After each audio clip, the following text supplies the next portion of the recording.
하나님 말씀 같이 나누겠습니다. 할렐루야, 반갑습니다. 오늘도 하나님의 은혜를 사모하며 수요 기도회 자리에 나오신 여러분들, 특별히 온라인을 통해서 함께 또 예배 자리를 지키시는 우리 모든 성도님들을 예수님의 이름으로 간절히 또 환영하고 축복합니다. 여러분, 혹시 사람의 모발을 검사하는 것만으로도 그 사람에 대한 내력을 알 수 있다는 사실을 아십니까? 아주대학교 검사정보센터 홈페이지에 소개된 글에 보면 이런 글이 있습니다. 모발은 인체의 블랙박스와 같다라고 설명을 합니다. 블랙박스가 그 상황이 녹화되어 저장되듯이 오랜 시간 동안 매 순간 차곡차곡 우리의 삶의 정보들은 모발에 쌓이게 됩니다. 때문에 모발을 검사하면 그 사람이 어떤 지역에서 어떤 환경에서 자랐는지, 그리고 대체적으로 어떤 영양을 섭취해 왔는지, 또 무슨 약을 복용해 왔는지, 또 그것을 토대로 이 사람이 어떤 병력이 있었는지에 대해서 확인할 수 있다라는 것에 근거가 된다는 겁니다. 또 이와 비슷한 이야기가 있습니다. 구두 수선을 해온 장인분들이 지나가는 사람들의 구두 뒷끝만 봐도, 그 다른 모양만 봐도 이 사람이 대체적으로 어떤 직종에 있는, 직군에 있는 사람인가, 또 이 사람이 어떤 생활 패턴을 가지고 있는 사람인가에 대해서 이렇게 한눈에 알 수 있다는 이야기를 들은 적이 있습니다. 그러니까 이제 모발도 그렇고, 그리고 신발도 그렇고, 그 사람이 과거부터 현재까지 매 순간 어떤 삶의 태도와 습관으로 살아왔고, 또 어떠한 결정을 내리고 어떠한 방향성을 가져왔는지 현재의 결과, 현재의 상황들만 봐도 그 내력을 쭉 알 수 있다는 것이 이 이야기의 핵심입니다. 이 두 가지 이야기가 의미하는 바가 있습니다. 우리는 지금 우리가 살아가는, 나 자신이 살아가는 이 한순간 한순간이 그닥 큰 의미가 없게 느껴질 수 있습니다. 오늘 이 한순간이 나에게 무슨 의미가 있겠어? 라고 생각할 수 있지요. 근데 사실 그 모든 순간들은 우리의 영적인 삶의 결과들과 우리의 영적인 삶의 방향들을 결정하는, 우리의 삶의 결을 만들어내는 아주 중요한 포인트들이 된다는 겁니다. 이런 의미에서 우리가 매일같이, 또 매일같이 아침마다 맞이하게 되는 그 오늘이라는 하루하루는 우리가 어떤 자세로 살아야 하는가, 그리고 어떤 믿음의 태도를 가져야 하고 살아야 하는가라는 이와 같은 질문을 계속해서 우리에게 던져주고 있다고 생각을 합니다. 이런 의미에서 오늘 말씀도 좀 같이 살펴보면 좋겠는데요. 오늘 본문 말씀은 야곱의 형인 에서 가문에 대한 기록입니다. 다른 말로 이야기하면 족보라고 할 수 있어요. 에서 가문의 족보입니다. 앞에서의 모발과 구두, 굽과 관련된 얘기처럼 우리는 성경에 나오는 한 가문의 족보들을 이렇게 쭉 살펴보게 되면 그들이 어떤 삶을 살아왔는가, 그리고 그들이 어떤 결정들을 내려왔는가, 그리고 그로 인해 그들이 어떤 신앙의 태도로 그의 삶들을 이렇게 이어가게 되었는가라는 것을 우리는 족보를 통해서 확인해 볼 수 있습니다. 그리고 그런 영적인 흐름들이 그의 가문을 어떤 방향으로 끌고 가게 됐는가라는 것들도 확인할 수 있어요. 이런 의미에서 본다면 성경에 나오는 족보를 우리가 살펴볼 때는 처음엔 이런 마음이 들 수 있습니다. 당황스럽다라는 마음이 들 수 있어요. 도대체 사람의 이름의 나열이 우리 가운데 무슨 의미가 있다, 이렇게 얘기할 수 있습니다. 그런데 성경에 나오는 족보를 살펴본다는 건 어쩌면 모발 검사, 혈액 검사, 그리고 건강 검진과 같은 많은 검사들보다 훨씬 더 중요한 정보들을 우리에게 제공하고 있다는 것을 알 수 있습니다. 어떤 정보일까요? 영적인 정보입니다. 성경에 나오는 족보들은 크게 두 가지 종류로 이제 구분해 볼 수 있는데요. 첫 번째는 믿음의 가문의 족보인가, 아니면 불신앙 가문의 족보인가, 이 구분으로 나눌 수 있습니다. 두 번째는 상향식 족보인과 하향식 족보인가, 이렇게 나눌 수 있는데요. 상향식 족보는 지금 현재 세대부터 위로 쭉 올라가면서 그 할아버지의 아버지 이렇게 위로 계속 올라가는 걸 상향식 족보라고 합니다. 그리고 하향식 족보는 맨 위에 조상 때부터 계속 내려가는 거죠. 누구는 누굴 낳고 누구는 누굴 낳고 누구는 누구, 이렇게 계속 이제 그 자손이 누군가를 계속해서 이제 파헤쳐 가는 겁니다. 그러니까 이런 의미에서 본다면 오늘 족보는 어디에 해당되냐면 불신앙 가문의 하향식 족보라고 할 수 있습니다. 신앙의 족보일까요? 불신앙의 족보일까요? 불신앙 족보고요. 상향식이 아니라 하향식, 밑으로 내려오는 족보라고 할 수 있다는 거예요. 이런 불신앙적인 그 하향식 족보들을 보면 우리는 무엇을 알 수 있냐면, 이런 불신앙적인 유산들이 그들의 삶 가운데 어떻게 전달되고 전수되었는가를 보여주고 있습니다.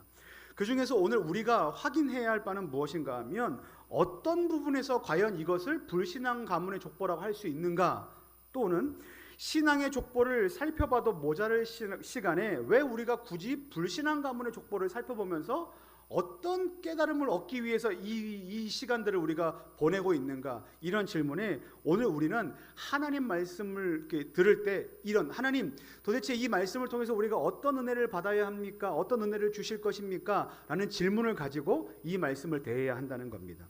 사랑하는 성도 여러분, 바라기는 오늘 이 말씀을 통해서 우리의 영적인 이 불신앙적인 가문의 하향식 족보를 통해서 우리가 반면교사를 삼아서 우리 안에 다시금 하나님을 향한 이 믿음이 불일 듯 일어나게 되는 저와 여러분들 되시기를 예수님의 이름으로 간절히 축원합니다. 특별히 오늘 우리가 이 시간 본문에 많은 내용들이 있지만 특별히 중심적으로 살펴볼 내용이 어떤 거냐면 에서가 결혼했던 이 결혼과 관련된 이슈를 좀 살펴보려고 합니다. 왜냐하면 에서가 결혼했던 이 이슈는 그의 불신의 명확한 증거가 되기 때문에 그렇습니다. 여러분, 이것이 왜 에서의 불신앙의 명확한 증거가 되는지 오늘 본문 2절과 3절 말씀에 보면 에서가 3명의 여인과 결혼했다는 기록이 나와 있습니다. 몇 명과 결혼했어요? 3명과 결혼했습니다. 그런데 하나같이 그 3명의 모든 여인들이 다 이방 여인들이라는 겁니다. 결혼은 분명 남자와 한 여자가 만나 결혼하는 개인 대 개인의 만남입니다. 하지만 좀 더 그 내면을 자세하게 들여다보면 사실 그보다 더 넓고 큰 개념인 결혼은 한 가문과 한 가문, 그리고 한 문화와 또 다른 한 문화가 만나는 그러한 만남이라고 우리는 할 수 있습니다. 제가 신혼 초에 이제 그 아내와 이제 뭐 요리를 해 먹다가 이런 일이 있었습니다. 이제 김치찌개를 놓고 이렇게 갑론을박했던 거예요. 이렇게 하는 거야, 저렇게 하는 거야. 이제 갑론을박하는데 어떤 거냐면 저희 집안에서는 김치찌개의 신맛을 최대한 살렸습니다. 그래서 김치찌개를 끓일 때 2가지만 넣습니다. 소금과 비법가루, 다시다, 이 2가지만 넣으면 감칠맛을 느낄 수 있었기 때문에 저희는 그렇게 이제 김치찌개를 끓여 먹었어요. 근데 결혼을 했는데 아내가 신김치에다가 계속 설탕을 넣으라 그러는 겁니다. 설탕을 넣어야만 맛있다. 그래서 제가 속으로 생각을 했어요. 이 사람 참 요리를 못하는구나. 신혼이기 때문에, 결혼을 이제 처음 했기 때문에, 처음 하죠. 결혼한 지 얼마 안 됐기 때문에 이제 김치찌개 끓이는 방법을 모르는구나. 아이고, 내가 알려줘야지. 이렇게 이제 생각을 했습니다. 근데 알고 보니까 이 자매가 이 요리 방법을 몰랐던 게 아니고요. 그게 아내 집안의 요리 비법이었던 거예요. 그러니까 저희 집에서는 소금을 넣는데요. 아내 집안에서는 설탕을 넣는 게 그 집안의 음식 문화였던 겁니다. 그래서 아내의 어머니는 늘 김치의 신맛을 이 설탕으로 잡아왔다고 저한테 이야기하는 거예요. 그래서 저는 그때 이제 깜짝 놀라게 됐습니다. 그리고 알게 된 것이 있는데, 결혼이라는 것은 서로 이질적인 다른 문화와 또 다른 문화가 만나서 제3의 또 다른 문화를 만들어내는 장이구나라는 사실을 그때 깨달았습니다. 그리고 언제부턴가 김치를 끓이고 볶을 때마다 설탕을 당연하게 넣고 있는 저를 발견하게 되는 겁니다.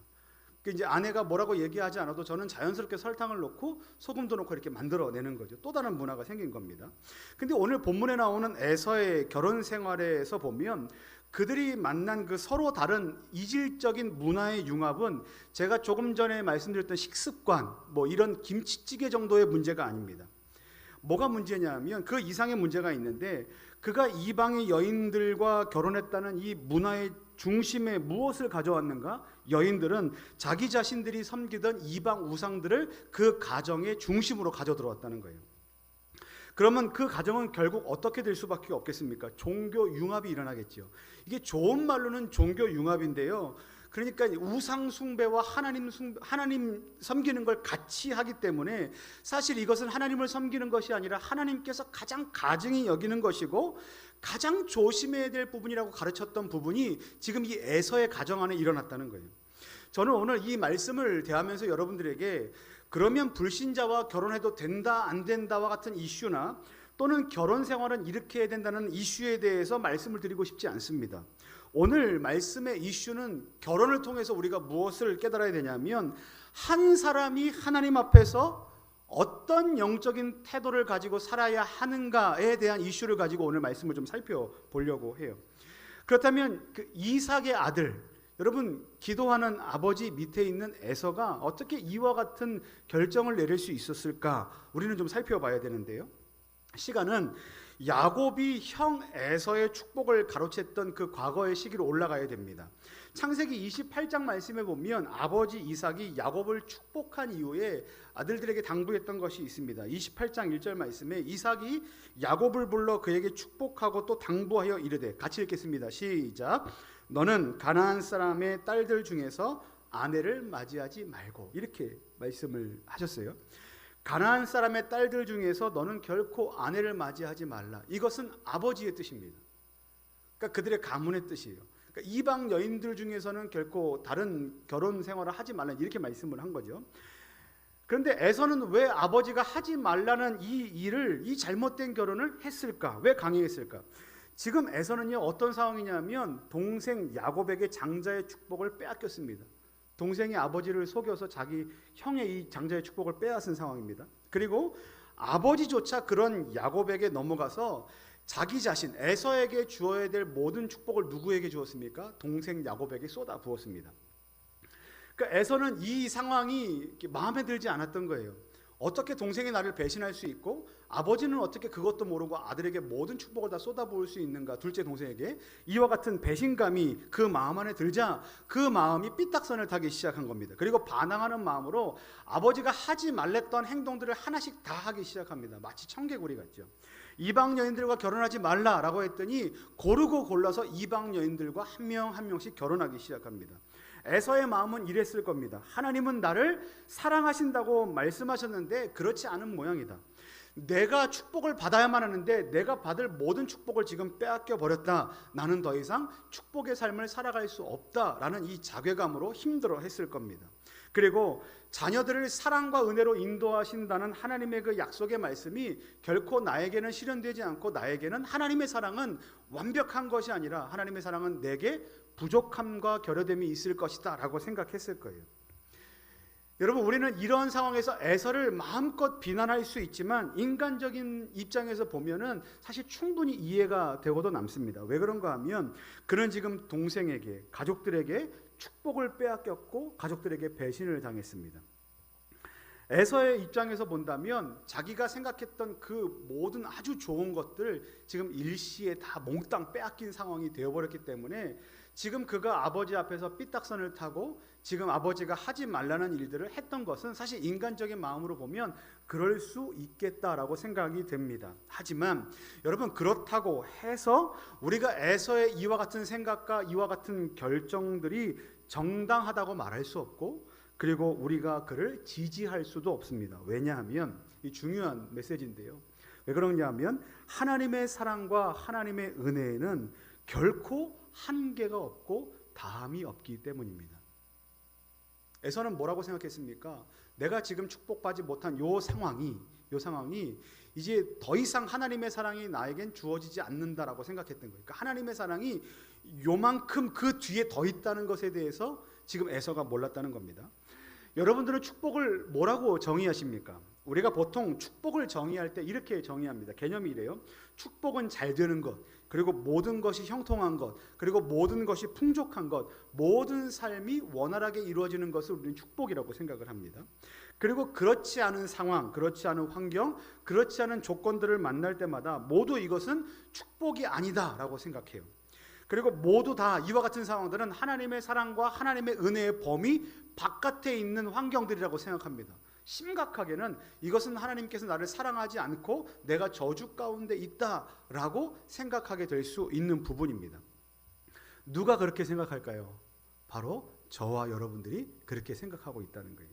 여러분 한번 기억해 보십시오. 지금 상황이 많이 힘듭니다. 좋지 않습니다. 어렵습니다. 고통스럽습니다. 그러면 어떻게 됩니까? 내가 하나님의 축복과 은혜의 범위 바깥에 있다고 생각하십니까? 안에 있다고 생각하십니까? 여기서 우린 축복의 정의에 대해서 좀 헷갈리게 된다는 거예요. 그리고 또 이런 생각을 누가 하게 됐냐면 에서가 그렇게 생각했습니다. 에서는 동생에게 축복을 빼앗겨 버렸고 더 이상 하나님의 축복과 은혜를 기대하거나 기다릴 수 없다라고 생각했습니다. 그리고 어떻게 했냐면 하나님을 경외하지 않았습니다. 뭘 봐서 그것을 알 수 있을까요? 이전에도 그런 일이 있었어요. 에서는 장자의 명분보다 무엇을 소중히 여겼습니까? 팥죽 한 그릇을 더 소중히 여겼습니다. 그러니까 하나님께서 주실 축복보다 지금 당장의 내 배고픔의 문제가 더 크다라고 생각하고 하나님을 경외하기를 포기했다라는 거예요. 그리고 또 그는 자신의 욕심에 이끌려 자기의 분노대로 자기의 상황에 맞게 자기의 길을, 자기의 복된 길을 자기 스스로 개척하려고 애썼습니다. 그 욕심의 중심에 있었던 것이 좀 전에 말씀드렸던 팥죽 한 그릇이었고, 오늘 말씀에 나오는 중요한 이슈가 바로 결혼 문제입니다. 그는 일부러 이방 여인들과 결혼했습니다. 자기 스스로 이방 우상을 자기의 삶의 영역 안으로 끌어들였습니다. 그리고 보란듯이 잘 될 거라고 생각했습니다. 근데 여러분 어떻게 됐습니까? 결과적으로 잘 됐습니다. 잘 됐다는 건 환경적으로 그가 궁핍함 가운데 있지 않았다는 거예요. 오늘 말씀해 보면 그들이 서로 갖고 있는 이 재물이 너무 많아서 한 땅 안에 머물러 있을 수 없으니 그들은 이렇게 서로 갈라질 수밖에 없었습니다. 이 말은 뭡니까? 그가 나는 잘 살기를 원했는데 현실적으로 그는 잘 살게 되었습니다. 그런데 우리는 여기서 질문해야 됩니다. 이것이 과연 하나님의 온전한 축복일까라고 질문을 해야 되는 거예요. 여러분, 성경이 말하는 축복은요, 결코 현재적인 상황이나 물질적인 것에만 있지 않습니다. 물론 하나님께서는 연약하고 부족한 상황 가운데서 있는 자들을 긍휼히 여기시고 불쌍히 여기시는 마음으로 좋은 길, 선한 길로 인도해 주십니다. 재정이 부족한 자에게는 재정을 채워주시고, 건강이 연약한 자에게는 건강의 복을 허락해 주시고, 그리고 우리가 어려움 가운데 있을 때, 우리 스트레스 가운데 있을 때 하나님 앞에서 긍휼을 구하고 하나님의 도우심을 구할 때 하나님께서는 그와 같은 그 은혜로 그 길을 열어주시고 그 마음에 평강을 더하여 주십니다. 하지만 하나님의 사랑과 하나님의 은혜는 결코 육체적인 부분과 물질적인 부분에만 한정지을 수 없다라는 것입니다. 또 하나는 하나님의 사랑과 하나님의 은혜는 지금 우리가 갖고 있는 이 몸을 가지고 살아가는 이 육신의 현실의 이 시간에만 한정되지도 않습니다.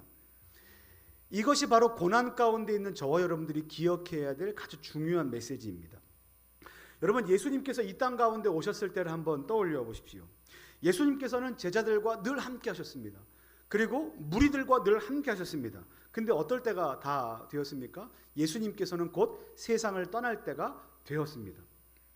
만약 예수님께서 세상을 떠나게 된다면 제자들과 무리들은 어떤 상황이 있게 될까요? 더 이상 예수님과 한 공간에 있지 못합니다. 그리고 예수님과 결코 동시간대에 있지 못합니다. 그리고 더 이상 그분의 말씀을 들을 수도 없고, 그분이 축사하신 오병이어를 맛볼 수도 없고, 그리고 아플 때 치료라고는 기대할 곳이 전혀 없는 상황이 되어버립니다. 말 그대로 예수님이 이 땅 가운데서 떠나가신다면 남아있는 그 무리들에게는 결코 소망하는 삶이 없다라고 할 수 있다는 거예요. 그러니까 그들은 고통 가운데 있을 때, 연약함 가운데 있을 때 뭐라고 얘기할 수밖에 없습니까? 아, 내 인생은 끝장났다라고 생각할 수밖에 없다라는 거예요. 근데 그때 성경은 저와 여러분들을 향한 예수님의 사랑에 대해서 이렇게 말씀하십니다. 요한복음 13장 1절 말씀입니다. 우리 함께 읽겠습니다. 시작. 6월절 전에 예수께서 자기가 세상을 떠나 아버지께로 돌아가실 때가 이른 줄 아시고 세상에 있는 자기 사람들을 사랑하시되 끝까지 사랑하시니라. 저는 이 말씀이 너무 좋습니다. 예수님께서 자기 사람들을 사랑하시되 어떻게 사랑하십니까? 끝까지 사랑하셨다라는 말씀입니다. 여러분, 예수님께서는 자기 사람들을, 그러니까 여기 자기 사람들이라는 이 부분 안에 어떤 사람들이 있을까요? 바로 저와 여러분들이 여기에 포함되는 거예요. 예수님께서는 저와 여러분들을 일시적으로만 사랑하지 않으셨습니다. 예수님께서는 저와 여러분들을 특정한 기간 동안만 사랑하지 않으셨습니다. 그리고 예수님께서는 저와 여러분들을 기복적으로 이때는 이만큼 사랑하시고 이때는 사랑하지 않으시고 그런 굴곡적으로 우리를 사랑하지 않으셨습니다. 예수님께서는 자기 사람들을 향한 예수님의 그 사랑은 유효기간이 없습니다. 그분은 저와 여러분들을 어떻게 사랑하셨다고 말씀하십니까? 끝까지 사랑하셨습니다. 심지어 예수님께서는 그 끝까지라는 의미를 뭐라고 말씀하시냐면 십자가에서 죽으시기까지 우리를 위해 사랑하셨다라고 말씀하십니다. 여러분, 이것이 무엇입니까? 예수님께서 저와 여러분들을 향한 그 사랑의 넓이와 사랑의 깊이입니다. 예수님의 사랑이 이만큼입니다. 근데 예수님께서 말씀하셨던 끝까지라는 의미는, 그러니까 이런 말씀은 어떤 의미를 받아들여야 되냐면 결코 예수님의 사랑은 다함이 없고 예수님의 사랑은 그 어떤 한계도 없고 끝도 없다라는 말씀으로 우리가 이해해야 된다는 거예요. 요한복음 14장 16절 말씀에 보면 예수님께서 죽으신 것으로 끝나지 않고 예수님의 사랑이 어떻게 된다고 말씀하시냐면 내가 아버지께 구하겠으니 그가 또 다른 보혜사를 너희에게 주사 영원토록 너희와 함께 있게 하리라 라고 말씀하셨다는 겁니다. 예수님은 이 말씀을 통해서 우리에게 어떤 것을 허락하신 거냐면 우리를 지켜주시고 우리를 인도해 주실 보혜사 성령 하나님을 우리에게 보내주시겠다라는 약속을 주신 거예요. 그러니까 우리의 눈으로는 더 이상 예수님의 얼굴을 볼 수 없지만 우리와 누구와 함께 계십니까? 예수님, 아니 성령 하나님께서 우리와 함께 계신다는 거예요. 그리고 성령 하나님께서는 우리와 여전히 함께 하시면서 14장 18절 말씀에 이렇게 고백하십니다. 그리고 내가 너희를 고아와 같이 버려두지 아니하고 너희에게로 오리라 라고 말씀하신 이 말씀대로 예수님께서는 우리를 어떻게 하시겠다고 말씀하시냐면 저와 여러분들은 어떤 상황에서도 결코 고아와 같이 혼자 내버려두지 않으신다. 이것이 예수님의 약속이고 이것이 하나님께서 우리에게 지금도 하고 계시고 앞으로도 영원까지 끝까지 우리와 함께 하시는 하나님의 사역이시라는 겁니다. 우리는 현실의 문제 앞에서 이렇게 생각할 수 있습니다. 더 이상 내게는 하나님의 사랑과 하나님의 은혜는 없을 거야. 내 삶을 보면 여기서는 하나님의 은혜를 발견할 수 없어. 내 삶을 보면 여기서는 하나님의 인도하심이라는 발견될 수 없을 만큼 나는 고난과 고통 가운데 있다라고 말할 수 있습니다. 그때 우리는 어떤 마음을 갖게 됩니까? 나는 혼자다. 근데 예수님께서 말씀하시는 겁니다. 너는 결코 혼자가 아니다 라고 말씀하시는 거예요. 하나님은 저와 여러분들을 결코 고아와 같이 내버려 두지 않으십니다. 여러분 저는 저에게 이런 질문을 하실 때가 있어요. 혹시나 나중에 좀 이렇게 어렵지 않은 상황을 제가 만들기 위해서 먼저 고백합니다. 혹시 어머님, 아버님은 연세가 어떻게 되세요? 이렇게 물어보시는 분들이 계세요. 제가 이렇게 말씀을 드리면서 당황하시더라고요. 저는 부모님 두 분이 모두 다 일찍 돌아가셨습니다. 이렇게 말씀을 드리면 좀 당황스러워하세요. 어머니는 제가 20대 초반에 군복무하고 있을 때 어머니 나이로 한 40대 중반, 그러니까 지금 제 나이보다 조금 한두 살 많으셨을 때 돌아가셨습니다. 너무나 안타깝게 돌아가셨죠. 그리고 아버지는 3년 전에 한 70대 중반이라는 나이로 또 세상을 하나님께로 돌아가셨습니다. 저희 부모님으로 봤을 때도 매우 젊으신 나이에 안타깝게 돌아가신 케이스고요. 또 제 나이를 보고 제 친구들의 나이를 봐도 동료들보다 제 부모님은 유독 빨리 소천하신 상황입니다. 그래서 저는 두 분의 빈자리가 매우 크게 느껴집니다. 왜 하나님께서 저희 부모님을 이렇게 빨리 다 데려가셨을까라는 마음이 제 안에 있습니다. 덕분에 많은 것들을 혼자 해결해야만 했습니다. 먹는 것, 입는 것, 공부하는 것, 등록금을 내는 것, 진로를 선택하는 것, 결혼을 준비하는 것, 그리고 결혼 이후에 많은 것들을 이렇게 해나가는 것까지도 이제 혼자 해내야만 했어요. 특별히 이제 아버지께서는 어머니가 돌아가신 다음에 거의 이제 한 20여 년을 혼자 생활하셨기 때문에 제가 그 아버지가 20년 동안 드시는 반찬을 다 이렇게 해다가 날라드렸습니다. 그리고 함께 또 식사도 하고 그렇게 준비를 해드렸어요. 저 요리 되게 잘합니다. 덕분입니다. 어머니가 계시지 않았던 덕분에 저는 유독 요리를 좋아하고 요리를 잘합니다. 보통 청년들이 갖고 있는 관심사는 아니에요. 왜 내가 이런 일들을 해야만 했을까라는 그 어려움들이 제 안에 있었습니다. 그래서 사실 이제 결혼을 준비하는 청년들을 보면 이런 얘기들을 합니다.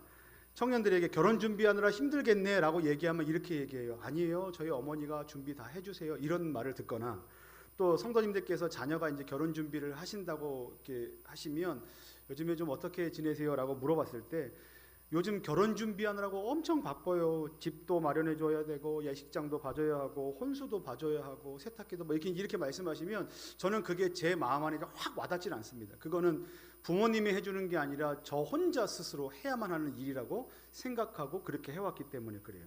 사실 그 시간들은 저에게 매우 힘들었습니다. 그리고 지금도 결코 쉽지는 않습니다. 근데 하나님께서 때때마다 시시마다 저한테 주시는 분명한 말씀이 있는데 그게 뭐냐면 하나님께서 저의 아버지가 되신다라는 사실입니다. 그리고 하나님은 결코 저를 고아와 같이 내버려 두지 않으신다라는 사실입니다. 저는 어떤 그림을 좋아하냐면요. 이런 그림 좋아합니다. 아버지가 어린 아이를 데리고 가는 그림.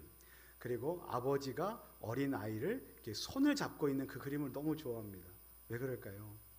물론 육신의 부모님이, 육신의 아버지가, 육신의 어머니가 저에게 사랑으로 베풀어 주셨고 또 나중에도 나누겠지만 많은 기도로 저를 도와주셨지만, 사실 지금의 육신의 부모님이 없는 그 상황에서 하나님께서 결코 나를 버리지 않으시고 영원토록 나를 끝까지 사랑하신다라는, 저는 그 메시지를 저는 그 그림으로 계속해서 인식을 하는 거예요. 하나님께서 나를 이렇게 붙들고 계시는구나. 하나님께서 나를 어린아이와 같이 나를 그렇게 품고 안으시는구나. 이러한 메시지가 저에게 있습니다. 오늘 말씀이 그렇습니다. 하나님은 우리에게 아버지 되십니다. 그리고 그 하나님은 결코 저와 여러분들을 떠난 적이 없으십니다. 그리고 하나님 아버지께서는 저와 여러분들을 결코 고아와 같이 내버려 두지 않으십니다.